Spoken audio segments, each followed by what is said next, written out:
Part 2, using colored contour lines. Step 1. Follow dotted contour lines to monitor similar water depths. Contour lines are there to give you an idea of what is happening beneath the water's surface. Contour lines, often red, connect similar water depth listings.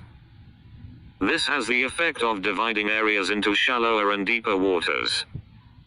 Use the contour lines as a reference for the overall water depth in an area. For example, contour lines may connect points listed as 20 featuring deep.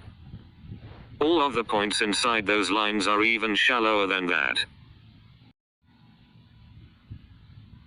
Step 2. Look for light blue areas to identify shallow water. On nautical charts, white space is normally water, so the blue areas will stand out more.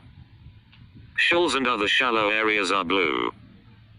These spots tend to be no more than 18 featuring deep, although this varies from chart to chart. Shallow areas are often marked off by contour lines. The exact depth of shallow areas depends on the chart.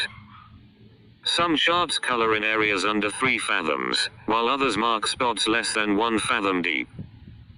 And last, step 3, find yellow or tan areas to identify land and sandbars.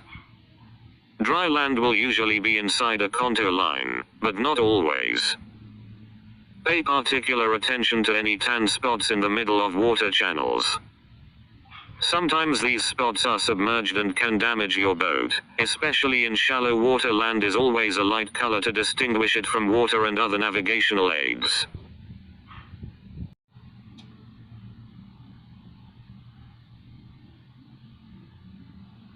Part 3. Identifying common chart symbols.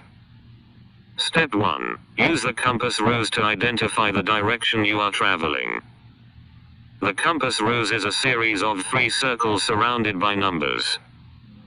The outer circle is to help you find true north, represented by a star or 0.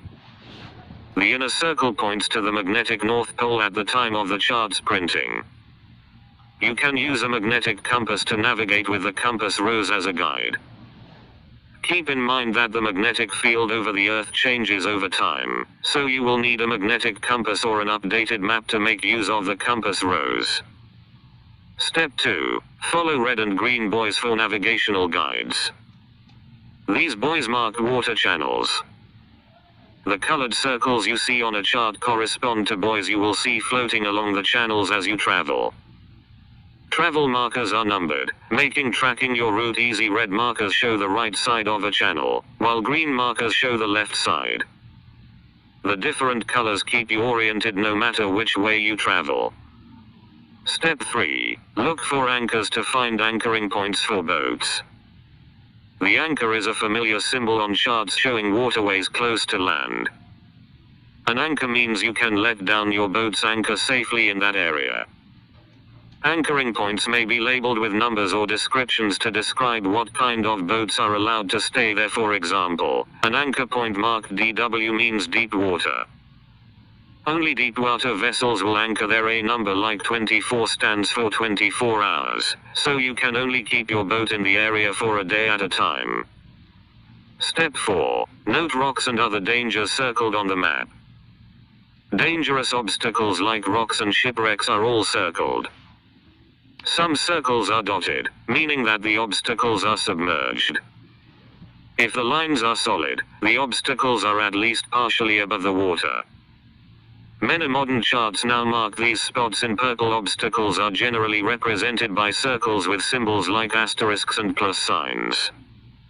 There are many different symbols and they often vary between charts. Some charts use picture symbols, such as a boat, to represent a partially sunken shipwreck. Step 5. Follow arrows for the speed and direction of currents and tides. Currents are indicated by arrows with numbers over them. The direction of the arrow tells you which way the current moves.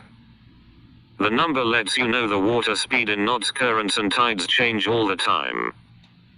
Take the arrows as a prediction for the way water normally flows. Keep watch as you travel for anything out of the ordinary.